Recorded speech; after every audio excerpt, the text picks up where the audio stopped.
I started learning languages very actively. Now when I heard people speaking and many people having conversation from which I was excluded. I couldn't participate fully because I didn't speak the language. So that was the primary motivation for me to learn languages. And right now, I'm at the number of 8 languages. 7 of them I can speak normally. The 8th language, I have reading knowledge.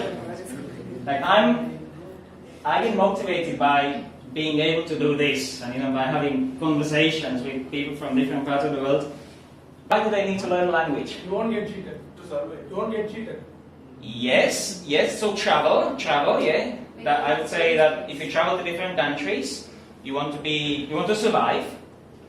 But why do most people want to learn English or German well? For employment. Yes, money. Money. Most people want to learn money. So I would say many of you may be motivated if we talk about why should we learn a foreign language. Yeah, some of you may be motivated by having friends from different countries and traveling. But I would say most people are motivated by employment opportunities, higher earnings, being able to study, to work in different countries with people from different nationalities. And this has been proven by research. Like when I lived in Colombia, in Latin America, there was an official data saying that knowing fluent English increases your earnings by 50%. So I say that it's learning foreign languages is the cheapest, easiest, and I'd say most entertaining ways of increasing your economic situation. So, even though it's not my primary motivation, but I'm impressed by India that almost everybody speaks at least 2. Almost everybody here speaks Tamil and English and Telugu, or Tamil and Hindi, or the Hindi and Bengali. So almost all people in India are multilingual. So it's a very nice exception. But like in other parts of the world, especially Latin America, and I would say China, unless you speak those native languages, it's very difficult to form proper relationships, friendship, business connections.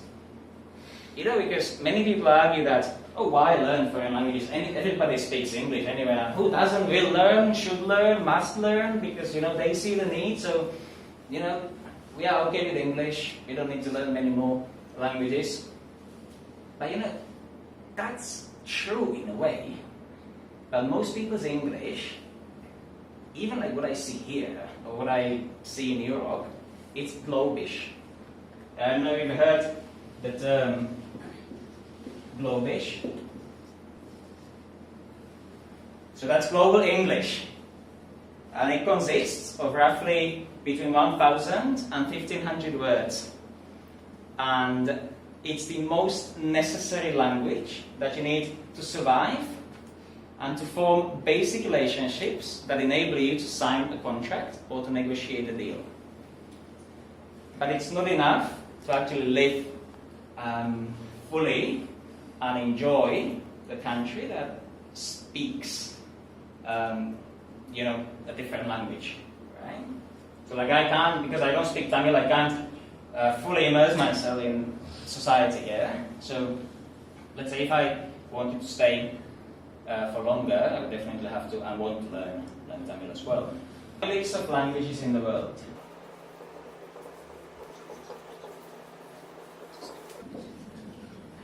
So is it like, most languages are... Tamil. So Tamil is a language. And Tamil plus Sanskrit is Malayalam. Right? That's... Sanskrit is there. You just told me something, I didn't know this. No, Tamil plus a couple of other languages, Yeah, that's it. Yeah, so Tamil, Malayalam, Telugu and Kannada. Fine. Yeah, so officially they are known, these 4 plus some small languages, they are known as Dravidian. Hebrew and Arabic. So these are called? Family, yeah. Yes, and they are called? English. Aryans. Aryan It's not languages Aryan. divide into many different branches. But you mentioned Hebrew and Arabic, and they are called Arabic. Middle East. Arabic language. European. Sanskrit. No. No. Semitic. yes, Semitic. Semitic. Semitic. Very good. So that's Hebrew and Arabic mostly. Yeah. And you mentioned Hindi, Sanskrit. Do you know what that family is called? Aryan. Yes, but more precisely, because Aryan, that's also German. Yeah. Indus. Indo. Indus. Indus Valley. Indo. Indo.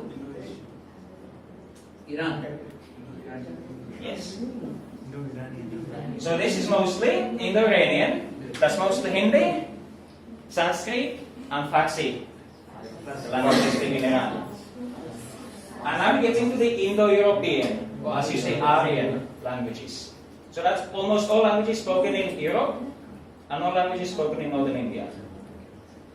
So can you mention some? So this is called Germanic. Now Latin. Latin is the base of many languages spoken around the world, such as Italian, Spanish, French, Romanian, Catalan, and some others, Portuguese. Do you know what that family is called? Persian. Persian. Romance.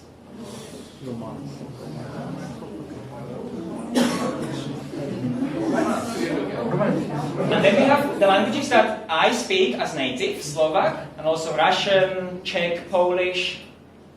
That's the largest of the European languages. Do you have any idea what that is called? Begins with S. Slovak, Czech, Polish, Russian, Ukrainian, Slavic. Slavic. And now we get out of Europe, and we have another large group, the second largest group in the world after Indo-European. They speak in China, not Japan though, China, Vietnamese. Vietnam, Vietnamese. not Malaysia, Malay is different. Cambodia. Yes, in some countries in Southeast Asia, Burma, China, Burma, Vietnam also. Vietnam. Vietnam also. yes, Vietnam definitely belongs there.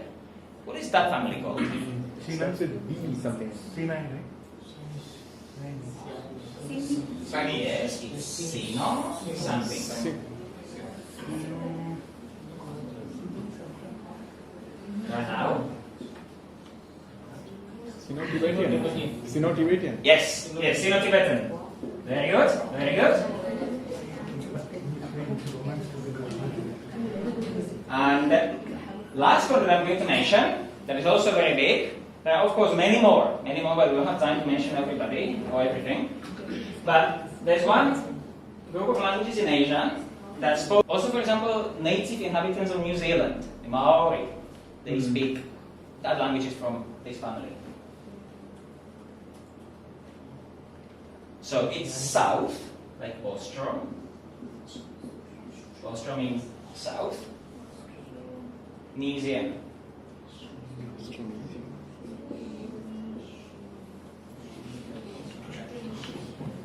So Austronesian, I have absolutely no idea about that group of languages, but it's spoken by hundreds of millions of people in, well, mostly Indonesia, the Philippines.